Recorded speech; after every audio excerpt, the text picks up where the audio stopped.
여러분 안녕하십니까, 반장입니다. 지난 2023년 초부터 중국의 각종 플랫폼에는 영화 소림축구의 속편이 제작될 것이라는 소문과 사진이 나돌기 시작합니다. 그렇게 무성한 소문이 나돌더니 마침내 주성치는 23년 6월 소림축구의 속편 쿵푸 열화축구의 프로젝트 시작을 공식 발표하고 시나리오 초안을 완성했음을 알림과 동시에 전세계 여배우 공개 오디션을 시작하게 됩니다. 영화 쿵푸 열화축구는 아마추어 열화축구팀이 국제대회에 참가해 편견과 자본의 장벽 그리고 강력한 경쟁자들을 뚫고 기적적인 역전승을 거두는 이야기를 골자로 있는데요. 이를 위해 주성치는 정통 연기파 배우인 신장 위구르 출신의 톱 여배우 디리러바와 극중 재미를 더하기 위해 코미디언 출신의 배우 장 샤오페이 이 두 명을 여주인공으로 하는 투톱 체제를 완성시킵니다. 주연 배우가 확정되자 대역 없이 직접 촬영하는 것을 원칙으로 하는 주성치의 요구에 부응하기 위해 촬영 반년 전부터 모든 배우들이 무술 훈련을 받았고, 특히 기본적인 축구 기술을 습득하기 위해 제작진이 초청한 37명의 전 중국 열화축구 국대 선수들에게 축구 훈련을 받는 등 철저한 준비 끝에 2023년 10월부터 2025년 2월까지 본격적인 영화 제작에 들어가게 됩니다. 여기에 2025년 6월부터 약 1년간 1200개 이상의 특수효과 샷을 다듬으며 기술적 난관을 극복하기 위해 노력하는데요. 영화는 기존의 소림축구와는 달리 이번 속편에서는 CG 작업과 특수효과에 공을 들였으며, 이를 위해 제작진은 이 영화의 총 제작비 약 840억 원 가운데 특수효과에만 제작비의 절반이 넘는 450억을 쏟아붓게 됩니다.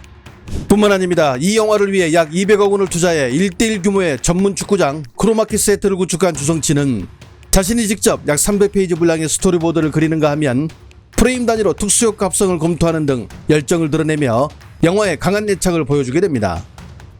신희극 지왕 이후 7년 만에 선보이는 주성치의 신작, 2001년 소림축구 이후 무려 25년 만에 선보이는 속편을 위해 주성치는 자신이 직접 시나리오를 쓰고 감독까지 맡으며 약 3년간의 준비 기간을 거쳐 마침내 이 영화를 선보이게 되는데요.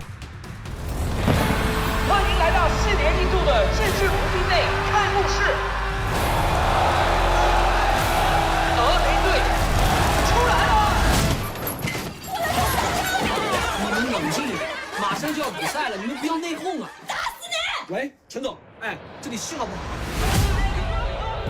球队还有很多毛病，现在要突破，要的不是斗志。踢过足球吗？没有。功夫加足球，100%要赢，1000%能赢，10000%能赢。你这是自大狂，你会输的。我输给谁啊？梨花队个个身怀绝技，珊瑚队都好，机械冠军大河队更是。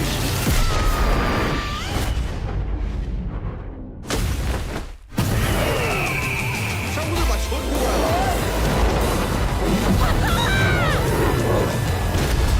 你定啲嚟啦，擾亂他們的節奏，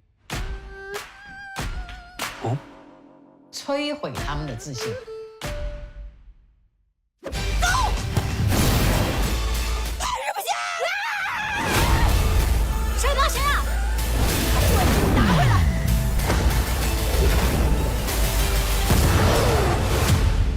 (7월 11일) 중국에서 개봉한 쿵푸 열화축구. 한편 주성치는 개봉 당일 각 영화관을 돌며 영화 홍보에도 적극적으로 임하는데요. 我很怕辜负了大家的支持，但是在这里呢，我还是要感谢我的现在在现场的所有的主创。其实假如没有他们，我真的闪光都做不出来，所以还是要感谢。 주성치의 티켓 파워가 통했을까요? 쿵푸 열화축구는 최근 3년간 여름 시즌 영화 사전예매 매출 부문에서 1위를 하더니 개봉 첫날에만 약 570억 원의 흥행 수익을 올렸고, 개봉 후 5일 만에 1,500억 원의 수익을 돌파하고 1일 박스 오피스 80.3%를 차지하는 등 흥행에 크게 성공하는데요. 하지만 시간이 지날수록 영화에 대한 평가는 점점 최악으로 치닫고 있습니다. 흥행 수익 1,000억 원을 넘긴 주성치의 쿵푸 열화축구, 현재 유혹받이 신세. 과연 볼 가치가 있는가? 쿵푸 열화축구는 왜 주성치 영화 중 가장 최악이라는 평가를 받고 있을까?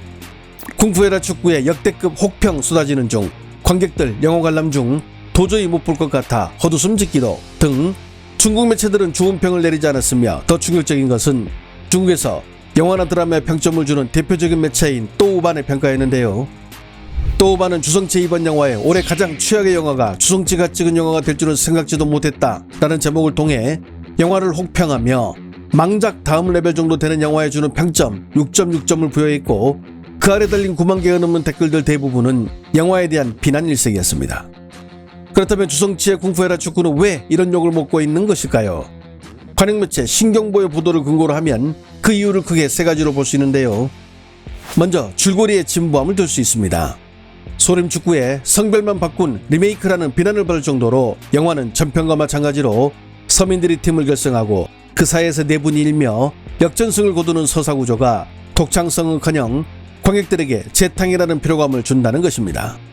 여기에 시도 때도 없이 영화 사이사이에 나오는 진부한 개그는 낡고 시대에 뒤떨어져 특히 영화 초반 1시간은 영화관의 침묵이나 정적이 흐를 정도로 극도로 어색했다고 지적하는데요. 바로 이런 장면들 때문이겠죠.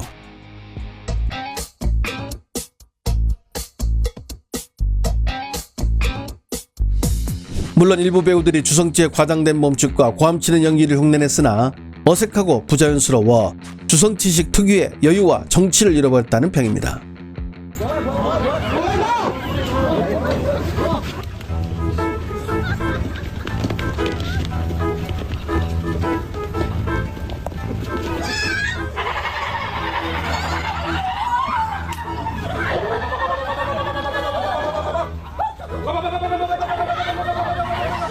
여기에 중국 영화 특유의 인물 동기가 빈약하고 서사 리듬이 단절되어 있으며 전체 구조가 성숙한 영화라기보다는 장편 단막극을 여러 개 섞어 놓은 듯한 느낌을 줘 관중들의 헛웃음을 자아내게 만들었다고 평가하고 있습니다. 무엇보다 주성치의 쿵푸에라 축구를 취약으로 만든 점은 아이러니하게도 제작사가 가장 심혈을 기울인 CG 부분입니다. 450억을 썼음에도 뚜렷한 그린스크린 합성 흔적, CG의 플라스틱 같은 질감, 마치 AI가 손으로 뚝딱 만든 듯한 흔적이 드러난 시각적 수준은 수년 전의 고전 영화나 심지어 저예산 웹영화보다 못한 느낌을 주고 있는데요. 이걸 영화관에서 이렇게 본다면 정말 황당할 것 같은데요.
여기에 한국 축구를 비하했다는 논란의 중심에 서기도 했습니다. 영화 속에서 등장하는 핑크색 유니폼을 입은 이화팀, 모 여대를 연상케 하는 이름을 짓는 이 팀은 한국이라 축구팀인데 한국 아이돌처럼 짙은 화장을 하고 나와 경기마다 반칙을 일삼는 팀으로 묘사되며 논란이 되고 있는데 특히 어눌한 한국어 대사는 실소를 자아냅니다.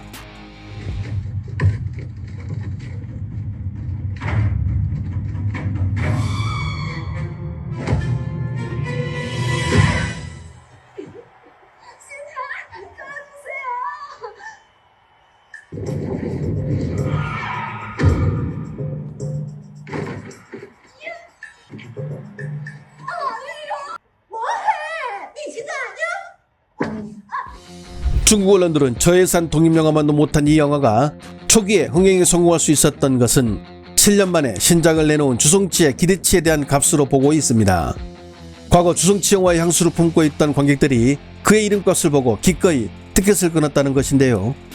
여기에 제작사 역시 자신들의 작품성을 간파했는지 개봉 하루 전에야 예고편을 공개하는 등 철저히 신비주의에 기대어 영화를 홍보해 관객들로 하여금 영화의 내용을 전혀 알 수 없게 해 초기에 극장으로 발걸음을 오게 만든 것도 초기 흥행의 원인으로 보고 있습니다. 하지만 영화를 보고 온 이들은 속았다며 분노하고 있는데요. 作为这个星爷的骨灰级粉丝，我觉得这个电影真的很烂，拉完了。师兄，你怎么看？那就把他们踢一场喽。假如说《少林足球》是7分，《功夫》是8分甚至9分的话，这个电影撑死了给个2、3分。真的，我觉得不论是感情戏也好，还是笑点也好，都不行。那感情戏不是强行加感情吗？那个笑点我基本前半个小时甚至前1个小时我都看不下去，没有笑点，我全程一点点都没有笑。大家好呀，我们刚刚看完星爷的新电影《功夫女足》，这个电影真的不好看，就是真的不好看。这个电影有点像一个别人拍出来的山寨周星驰。我们是抱了非常大的兴致，早上9点50来看的第一场。今天是我的生日，就没有想到这个电影能拍成这样子。作为看周星驰电影长大的我们这一代铁粉来说，不管怎么样，都还是会到电影院来还他这一张电影票的。但是就是看完说一句实话，不好看。不废话，7月11号功夫女足冲！最大的2个问题，第一个是那个特效质感非常差，就是影响观影的那种差，跳戏很严重。第二个就是中间动不动就抽帧，你也不知道为什么。反正我觉得口碑肯定是要崩，票房也就别指望了。 중국의 관영 매체들은 가급적 자국의 영화를 크게 비난하지 않습니다. 하지만 앞서 언급한 신경보는 향수만으로는 시대에 뒤처진 주성치를 구할 수 없다는 제목으로 이 영화를 신랄하게 비판했습니다. 영화의 수준을 가늠해 볼 수 있는 대목입니다. 좋아요와 알림 설정은 제가 영상을 만드는데 큰 힘이 됩니다. 시청해 주셔서 감사합니다. 행복한 하루 보내시길 바랍니다.